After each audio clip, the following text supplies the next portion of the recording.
Welcome back. It's been a very long time.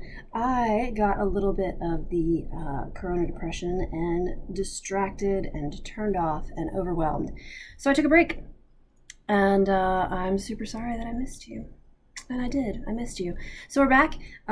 Here is the first wine of the second round of blind tasting with Somm Stacey because I don't remember, and neither does my husband, what the wine was from last time. So I'm going to start writing them down or having him write them down so that even if I happen to take a break next time, we get to tell you which one it was.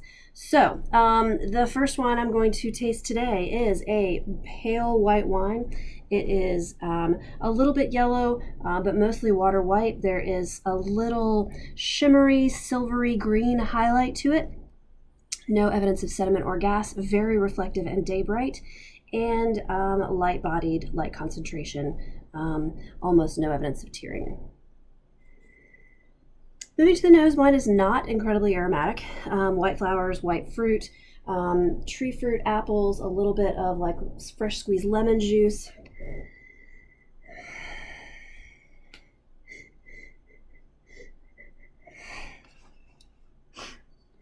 Just a little fresh grassiness, herbalness, just a little note of it, and something minerality like. There is no evidence of oak.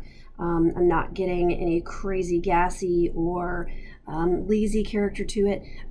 Maybe a little bit of salinity and minerality though.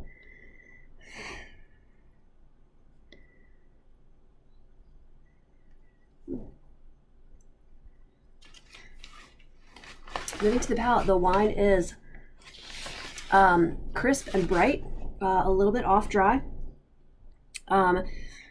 It is much more flavorful on the palate than it was on the nose, which is interesting because what I get on the palate is vibrant. White fruits, stone fruit, fleshy fruit. There is still a little bit of apple, but it's way underscored and much more present on the nose than is on the palate. This is white fleshy fruit, ripe stone fruit, just underripe stone fruit, still lemon, maybe a little bit of lime juice. Again, just a little bit off dry. There is some sweetness to it, but the acidity is medium plus, elevated acidity, mouth is watering. Sorry, I just got a little drip.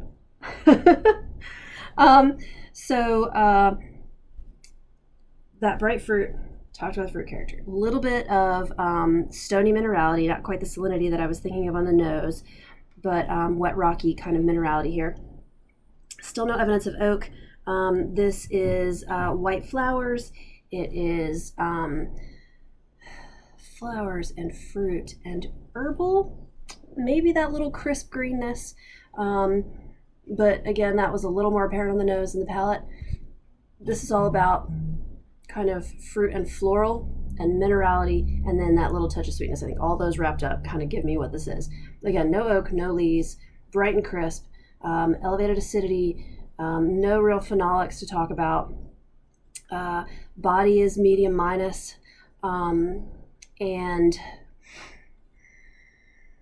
yeah, I think that initial conclusion on this wine with the elevated acidity, the character of like tart and ripe fruit, that fruit and flower and a little bit of sweetness to it leads me with that much acidity and that little bit of sweetness. I think we're dealing with Old World. I think that this is going to be a Riesling. It's going to be from Germany. It's going to be a Cabernet. I still think that the balance is there. Could be a Spätlese, but I feel like the level of it is, I feel like it's still Cabernet. There's just not quite enough sweet and ripe. There's still more acidity on this. So that's where we're going to go. And since I'm saying Cabernet, I'm saying Germany, I'm saying Mosel. It could be all sorts of other stuff, and I could put laterals in here, but they're pretty straightforward. Cabernet, Mosel, Riesling from Germany. Youthful, so 2017. So final conclusion, this is a 2017 Riesling from the Mosel in Germany. It is Cabernet quality ripeness level. And that's all that is. So I think you know the plan. Next time, we'll tune in and talk about what it was and taste the next one, and talk a little bit about why I got it right, why I got it wrong, whichever one that is. And then I'm going to actually just taste that right now because I have 3 lined up. So stick around, watch the next video because I'll be wearing the same thing.